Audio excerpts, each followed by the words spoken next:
ও সাবাস, ভ্যালির ভিউ দেখো খালি। এটা আমাদের ভারতবর্ষ। বনিকে গাড়ির মধ্যে উঠিয়ে দিয়েছি। ভগবান মহাদেবের জটায় মেঘ জমে রয়েছে।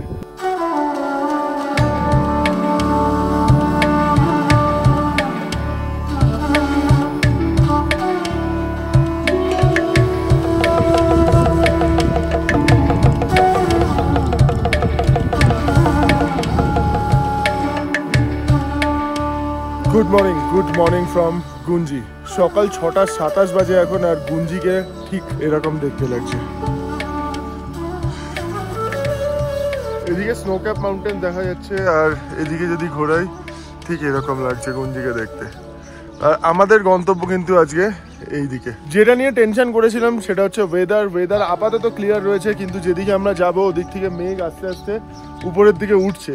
তবে আমাদের আর বেশি দেরি করা যাবে না, তাড়াতাড়ি বেরিয়ে পড়তে হবে, কারণ যে জিনিসটা দেখতে এখানে এসছি সেটা হচ্ছে আদি কৈলাস পিক বা মাউন্ট আদি কৈলাস। তো সেই জিনিসটা আমরা একদমই মিস করতে চাইছি না। তো আমরা মোটামুটি আধ ঘন্টার মধ্যে এখান থেকে বেরোবো, আধ ঘন্টা 45 মিনিটের মধ্যে, 7:15 মধ্যে এখান থেকে বেরিয়ে পড়বো। এখানে ভাইয়ারা গুজরাট থেকে এসছে, তো একজন KTM অ্যাডভেঞ্চার নিয়ে এসছে, অ্যাডভেঞ্চার 390-র টায়ার পাংচার হয়ে গেছে। এদিকে আমাদের বাইক দাঁড়িয়ে আছে। আর এটা একটা অদ্ভুত জিনিস, এটা হচ্ছে গিজার। এই গিজারটার এই ভেতরে রয়েছে আগুন জ্বালানো, এখানে আগুন জ্বলছে। আর এই যেটা রয়েছে এটা হচ্ছে 30 লিটারের একটা ট্যাঙ্কি। যদি এটা ফুল থাকে, মানে 30 লিটার যদি ফুল থাকে, তাহলে ভেতরটা জলটা গরম থাকবে, আর তারপরে 30 লিটার ফুলের পরে যত জল এখানে ঢালা হবে তত জল এখান থেকে বেরোবে। আর এই হচ্ছে আমাদের হোমস্টে। আমরা কালকে এই রুমটাতে ছিলাম, ডরমেটরি। এখানে প্রচুর ভিড় রয়েছে। আমাদের রুম ছিল এটা, এই টোটাল রুমে সবাই এখানে ছিল। আমার বনির বেড এটা, আমার বেড এটা, তারপরে পরপর এখানে গুজরাটের ভাইয়ারা, ইউপির ভাইয়ারা ছিল। আর এদিকে রয়েছে বাথরুমগুলো, আর এখানে ডাইনিং এরিয়া রয়েছে, কিচেন রয়েছে, ভাইয়াদের রুম রয়েছে, মানে এখানকার যে শুভম ভাইয়া রয়েছে তো তার রুম রয়েছে এখানটায়। এই হচ্ছে এই সিচুয়েশন। এদিকে ডাইনিং এরিয়া। সবার আগে একটু ফ্রেশ হবো, তারপরে এখান থেকে আমরা বেরোবো। তবে ওয়েদারটা দেখে তো মনে হচ্ছে আর 2-3 ঘন্টা থাকবে, তারপরে যাই না, বেরিয়ে পড়তে হবে আমাদের তাড়াতাড়ি করে। এখন হোমস্টে ফাঁকা হয়ে গেছে, মোটামুটি সবাই গেছে আদি কৈলাসের দিকে। আর দুই ভাইয়া এখন বিলিয়ার্ড স্নুকার খেলতে শুরু করে দিয়েছে। দেখি এক শট দিখাও তো আচ্ছা বলা। ও সাবাস, আজকে আমরা রাইডিং গিয়ার্স পরিনি। হর হর মহাদেব, জয় শিব শম্ভু। সকাল 7:26 বাজে আর আমরা শুরু করলাম আমাদের জার্নি। আমাদের হোমস্টে থেকে এইদিকে আমাদের জার্নি, আদি কৈলাসের দিকে আমাদের জার্নি। আজকে রাইডিং গিয়ার্স পরিনি, তো কিরকম একটা খালি খালি লাগছে সবকিছু। রোদ রয়েছে, কিন্তু পেছন দিকে আদি কৈলাস যেদিকে রয়েছে ওদিকে কিন্তু ওয়েদার খুব একটা ভালো নেই, দেখতে পাচ্ছি মেঘ করে আসছে। মানে যদি পিক গার্ড হয়ে যায় তাহলে যেটার জন্য আসা, সেই আশাটাতে জল পড়ে যাবে আর কি। এই হচ্ছে গুঞ্জি ভিলেজ। গুঞ্জি ভিলেজ যদিও সামনের দিকে রয়েছে, যার সময় তোমাদের দেখাচ্ছি। গুঞ্জির মাইলং মানে বাজার এরিয়া বলতে পারো। এখানে এই সামনে বিআরওর ক্যাম্প রয়েছে। কালকে রাত্রিবেলা আমরা অনেকক্ষণ ওখানে দাঁড়িয়েছিলাম, দাঁড়িয়ে নেটওয়ার্ক নেওয়ার চেষ্টা করলাম, ওয়াইফাই নেওয়ার চেষ্টা করলাম, যে একটু যদি আপলোড করা যায়, একটু যদি স্টোরি দেওয়া যায়। না, কিচ্ছু করা যায়নি। BSNL ছাড়া কলও করা যাচ্ছে না। এয়ারটেল পোস্টপেডেও কোনো রকম নেটওয়ার্ক নেই, আর তার সাথে ভোডাফোন জিওরও নেই। আর আজকে কিন্তু আমি গ্লাভসও চেঞ্জ করে নিয়েছি, কারণ সামনে বরফ পেতে পারি মানে মনে হচ্ছে বরফ পাবো, আর ঠান্ডাও লাগবে, তাই জন্য। এই যে এই রাস্তাটা দেখতে পাচ্ছ, এই রাস্তাটা চলে যাচ্ছে গুঞ্জি ভিলেজের দিকে, গুঞ্জি গ্রামের দিকে। এই যে গুঞ্জি, I love গুঞ্জি। R I love গুঞ্জি থেকে এত সুন্দর একটা ভিউ রয়েছে সামনের দিকে।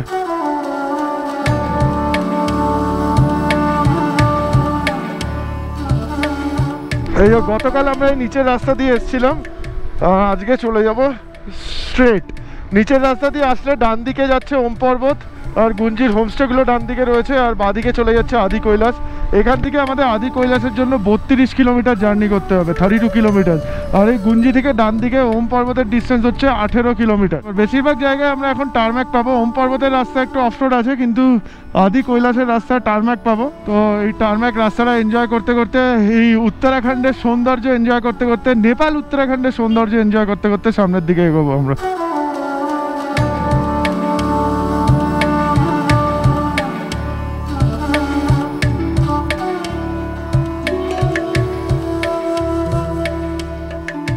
গুঞ্জি থেকে 3 কিলোমিটার আগে পড়বে নাভি ভিলেজ। নাভি ভিলেজ ক্রস করে সামনের দিকে এগোনোর পর আমরা দেখতে পাবো রংকং গ্রাম। রংকক নামটা নদীর অপোজিট সাইডে পড়বে। আর তারপরে আরও সামনের দিকে এগিয়ে গেলে আমরা পাবো কুটি ভিলেজ বা কুন্তি ভিলেজ। মাতা কুন্তির নাম অনুসারে ওই ভিলেজের নাম হয়েছে, ওই গ্রামের নাম হয়েছে কুটি। ওই যে সামনে অলরেডি নাভি দেখা যাওয়া শুরু হয়ে গেছে, ওটা হচ্ছে নাভি গ্রাম। তো কুন্তি হচ্ছে বা কুটি হচ্ছে লাস্ট গ্রাম এই রুটের। তারপরে আমরা আদি কৈলাসের দিকে জার্নি করব। আর আজকে সব থেকে বেশি চ্যালেঞ্জিং যেটা হতে চলেছে সেটা হচ্ছে গণেশ নালা ক্রস করা। গণেশ নালাতে নাকি বিশাল জল থাকছে, যেমন মানালি থেকে লেহের রাস্তায় পাগল নালা রয়েছে, সেরকম এখানে গণেশ নালা রয়েছে। তো গণেশ নালা ক্রস করতে গিয়ে নাকি একটু অসুবিধা হয়ে যেতে পারে, তাই জন্য আমরা স্লিপার্স ক্যারি করেছি। তো স্লিপার্স পরে গণেশ নালা ক্রস করবো। কিরকম একটা গগনচুম্বী ন্যাড়া পাহাড়ের নিচেই রয়েছে নাভি গ্রাম। নাভি গ্রামেও কিন্তু হোমস্টে রয়েছে, কিন্তু এখন সব প্যাক। রিসেন্ট যারা আসবে তারা কিন্তু একবার কন্ট্যাক্ট নাম্বারে কল করে এসো, কারণ এখন কিন্তু প্রচুর যাত্রী রয়েছে, রুম পাওয়া কিন্তু খুবই মুশকিল। ওরা যেমন বুক করে এসেছিল কালকে, আর তার সাথে ইউপির দুজন ভাইয়া এসেছিল, তারা কিন্তু রুম পায়নি, তাদেরকে ডাইনিংয়ের ব্যবস্থা করে দিয়েছে আমাদের শুভম ভাইয়া। এই সামনে বাইকাররা আমাদের হোমস্টেতেই ছিল, আমাদের সাথেই শেয়ার করেছে ডরমেটরি। কালী নদীকে কিন্তু আমরা ছেড়ে দিয়েছি, কালী নদী ওম পর্বতের দিকে চলে গেছে, কালাপানি থেকে বেরোচ্ছে। কালাপানি তোমাদের দেখাবো অবশ্যই, আজকে যদি সময় থাকে আজকেই দেখাবো, মানে ওম পর্বতের দিকেও আমরা জার্নি করবো আজকে। তো দেখা যাক, আগে আদি কৈলাস ভিজিট করি। এখানে আমরা 3টে জিনিস করতে এসেছি। মেন হচ্ছে আদি কৈলাস আর ওম পর্বত, আর তারপরে সব থেকে সুন্দর যে জায়গাটায় আমরা যেতে চলেছি সেটা হচ্ছে পঞ্চচুল্লি বেস ক্যাম্প, নাতু ভিলেজ। ওটা আজকে আর হবে না, ওটা কালকে আমরা বেরোবো। তো পঞ্চচুল্লি বেস ক্যাম্পে জার্নিও কিন্তু আলাদাই হতে চলেছে।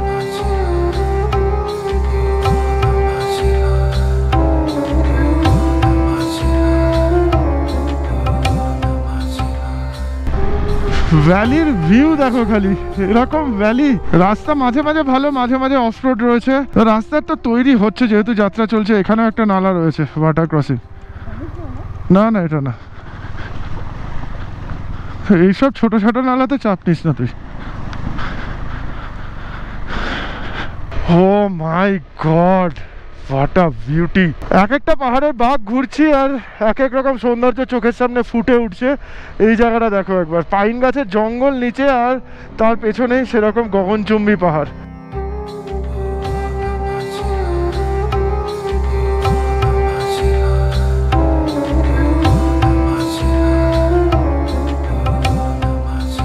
আর সকালে উঠে খুব একটা বেশি খিদে পাচ্ছিল না, ওই জন্য ভাইয়ারা পোহা বানিয়ে দিয়েছিল। পোহাটা আমরা প্যাক করে নিয়েছি, ব্রেকফাস্টটা। আর তার সাথে আমরা হরলিক্স আর বিস্কিট খেয়ে বেরিয়েছি। আর পারমিট ক্যারি করেছি, ড্রোন টোন কিছু ক্যারি করিনি। তার কারণ হচ্ছে ড্রোন নিয়ে কোনো কাজ নেই, ড্রোন এই এরিয়াতে ওড়ানোই যাবে না, একদম বর্ডার এরিয়া আর খুব সেন্সিটিভ এরিয়া, এখানে ড্রোন ওড়ানোর কোনো চান্সই নেই। পুরো ধুলো ওড়াতে ওড়াতে যাচ্ছে, খুবই স্পিডে চালাচ্ছে।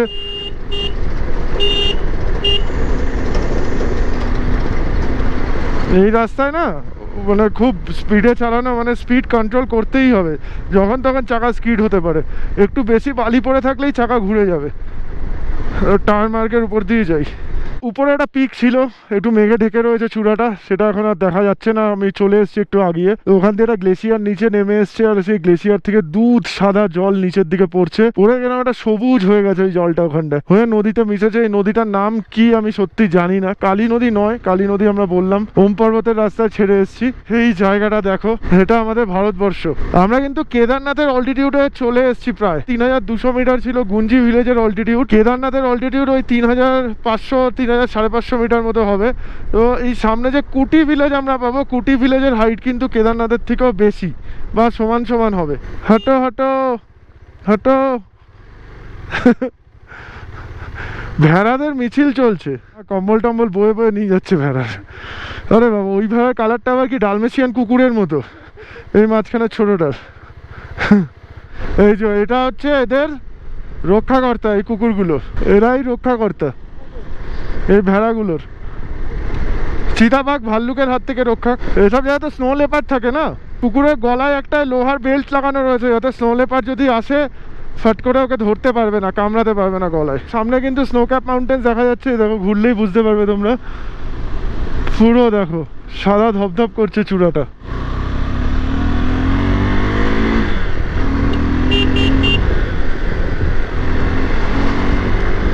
আমার মনে হচ্ছে এইটা কুটি ভিলেজ। মহাভারতের গল্প আমরা সবাই জানি, তো মহাভারতের পাণ্ডবরা মাতা কুন্তিকে নিয়ে এখানেই রাত কাটিয়েছিল, তো মাতা কুন্তির নাম অনুসারেই এই গ্রামের নাম হয়েছে কুটি ভিলেজ বা কুন্তি ভিলেজ। 20 কিলোমিটারের কাছাকাছি চলে এসেছি, আর 10-12 কিলোমিটার বাকি রয়েছে। তো বহু পুরনো মহাভারতের সময়কার গ্রাম, এটা মহাভারতের সময়কার গ্রাম। ওয়েলকাম ইউ টু কুটি হোমস্টে। কুটি ভিলেজেও হোমস্টে রয়েছে, তবে এখন মনে হচ্ছে সব প্যাক।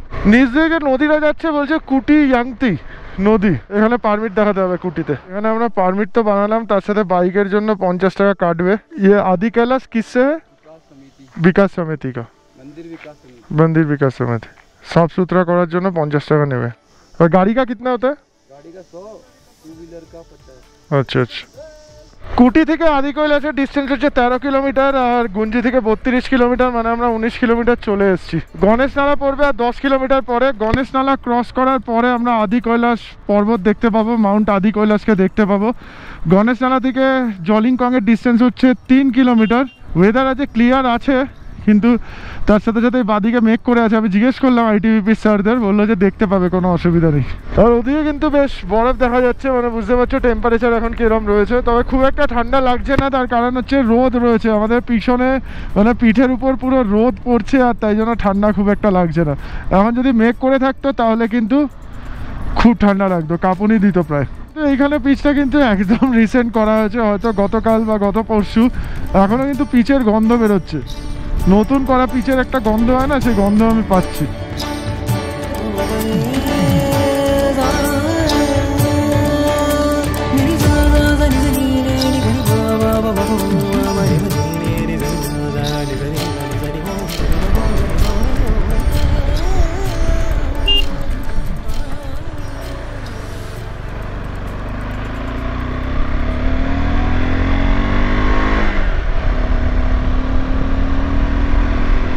আমি এই সামনে জায়েন্ট পিকটাকে ভেবেছিলাম আদি কৈলাস, কিন্তু মনে হচ্ছে এটা হওয়ার কথা নয়। তবে উপরটা কিন্তু ওরকমই লাগছে। আর একটু সামনে, যদিও এখন আমরা গণেশ নালা আসিনি, গণেশ নালা ক্রস করার পরে দেখা যাবে বললো। মেঘ করে যাচ্ছে কেন ভাই? চূড়াটা দেখতে চাই, এক ঝলক চূড়াটা দেখতে চাই, এক ঝলক দেখতে চাই, আর তোমাদেরও দেখাতে চাই। ইয়ে গণেশ নালা, গণেশ নালা।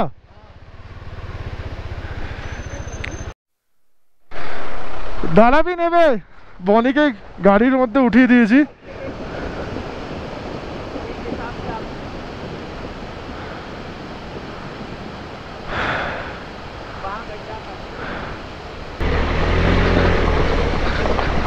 ওরে বাবা,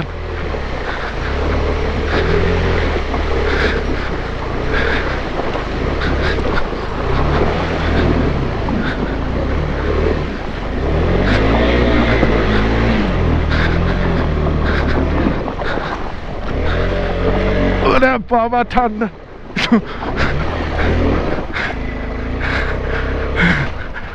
ও শাবাশ, फोटो तुलचे भाई के आदि कैलाश के सामने। यही कैलाश है क्या? नहीं, ये ब्रह्म पर्वत। ये ब्रह्म पर्वत। आप कहाँ से आए भाई? कोलकाता से। अरे वाह, जय महाकाली। जय महाकाली। आप लोग कहाँ से? हाँ, आप लोग कहाँ से? महाराष्ट्र। महाराष्ट्र से। अच्छा, ये सामने से दिख जाएगा क्या पर्वत? और आगे जाने का है। दिख रहा है? अभी दिख रहा है? नहीं, अभी तक नहीं दिख रहा है। जब आप नहीं, मतलब बादल में छुपा हुआ है क्या? नहीं, अभी खुला है, अभी खुला होगा। जय बोले, जय बोले। चलो भाई, भाई भैया, ভাই দিদি। তবে বলছি মাউন্ট আদি কৈলাস দেখা যাবে, আর একটু সামনে গেলে তারপরে দেখা যাবে। আর এখান থেকে কিন্তু জলিংকংয়ের ডিস্টেন্স 3-4 কিলোমিটার মতো হবে, মানে গণেশতলা ক্রস করার পর। আর বেশ ডিফিকাল্ট ছিল গণেশতলা, বেশ ডিফিকাল্ট ছিল। আসার সময় কিন্তু আরও বেশি জল থাকবে, কারণ তখন কিন্তু গ্লেশিয়ার গলবে। রোদ উঠেছে তো আজকে, আরও বেশি জল থাকবে, গ্লেশিয়ার গলবে আর জল বেড়ে যাবে। 8:47 বাজে এখন।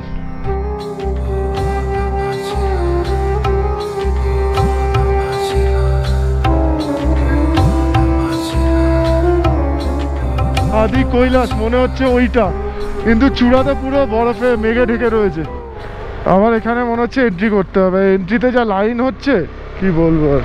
এটা হচ্ছে মাউন্ট আদি কৈলাস, ঢেকে রয়েছে পুরো।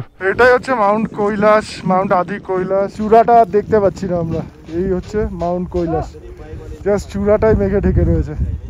জানি না কি সিচুয়েশন হবে আজকে, আমরা দেখতে পাবো কি পাবো না জানি না, তবে গোড়াটা দেখতে পেয়ে গেছি, ভগবান ভোলেনাথের পা দেখতে পেয়ে গেছি, মাথা দেখতে পাবো নাকি জানি না। একটু আগে অব্দিও নাকি দেখা যাচ্ছিল, এখন ঢেকে রয়েছে। তবে প্রে করছি আস্তে আস্তে হয়তো মেঘটা সরে যাবে, দেখা যাক, আমাদের হাতে তো আর কিছু নেই। আর এই জায়গাটা জলিংকং চলে এসেছি, জলিংকংয়ের ডিস্টেন্স এখান থেকে 500-550 মিটার হবে বা ম্যাক্সিমাম 1 কিলোমিটার হবে। আর একটু ভিউটা দেখাই তোমাদের।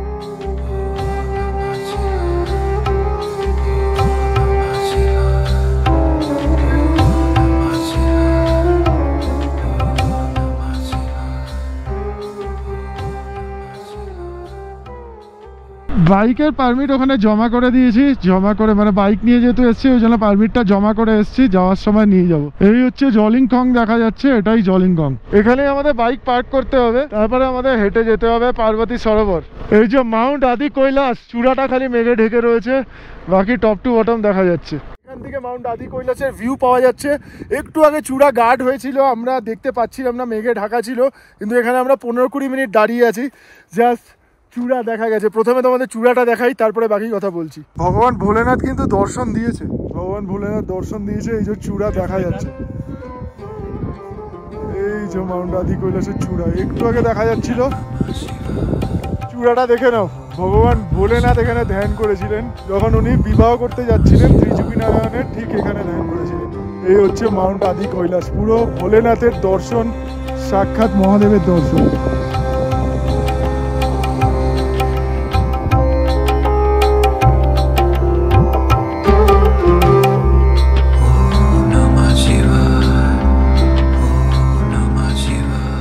ভগবান ভোলেনাথ দর্শন তো দেবেনই দেবেন।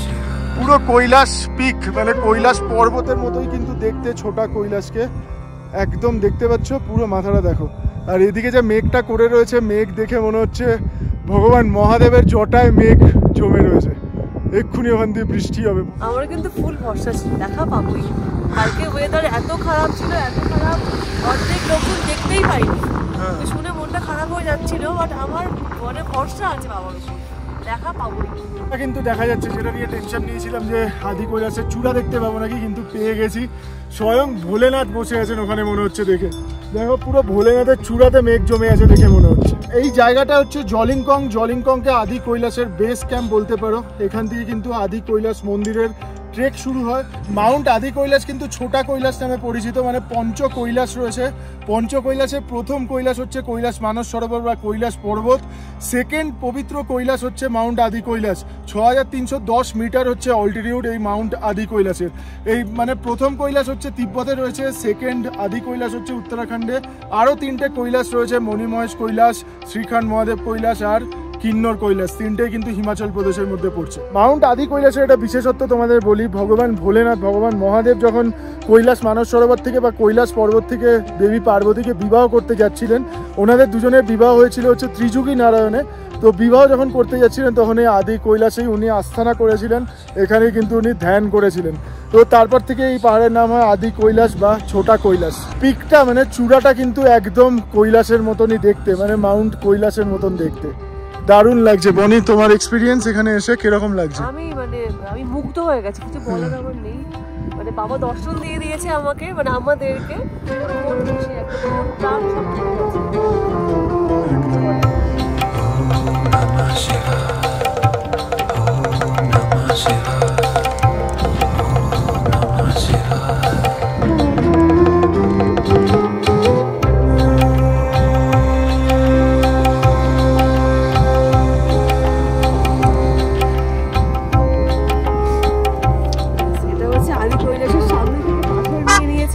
আদি কৈলাসে পাদদেশের পাথর, হ্যাঁ একদম পাথর নিয়ে নিয়েছি।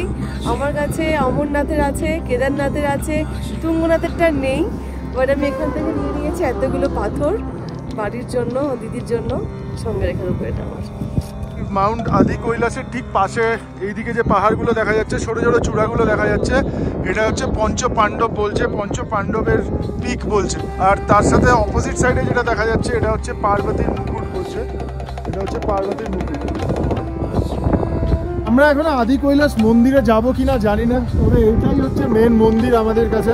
আদি কৈলাস মন্দির মানে এদিকে রয়েছে গৌরীকুণ্ড আর এদিকে রয়েছে পার্বতী কুণ্ড। তবে আমি গ্যারেন্টি দিয়ে বলতে পারছি না যাবো নাকি, কারণ এখানে এখন এই পিকের দিকে তাকিয়ে আমরা বসবো, এখানে তাকিয়ে বসবো, একটু এনার্জি নেবো। এত কষ্ট করছি, এত খাটনি করছি, একটু এনার্জি নেওয়ার ইচ্ছা রয়েছে। তো এই দিকে তাকিয়ে একটু বসবো, অল্প কিছু খাওয়া দাওয়া করবো প্রসাদ হিসাবে, তারপরে ডিসাইড করবো যে আমরা উপরে যাব ট্রেক করে না যাব না। এই ব্লগটা মানে গুঞ্জি থেকে মাউন্ট আদি কৈলাসের দর্শন, তারপরে এই আদি কৈলাসের মন্দির দর্শন, তো এই ব্লগটা আমি এখানেই শেষ করব। এর পরের ব্লগটা আমি এখান থেকে আবার কন্টিনিউ করব। এই ব্লগে আশা করছি এর থেকে বেশি কিছু আর দেখানো যেত না তোমাদের, সমস্ত কিছুই তোমাদের সাথে শেয়ার করেছি। তো যদি ব্লগটা ভালো লাগে তাহলে অবশ্যই কিন্তু একটুখানি শেয়ার করে দিও, আর নিজেদের বন্ধু বান্ধব, ফ্যামিলি মেম্বার্স সবার সাথে শেয়ার করে দিও।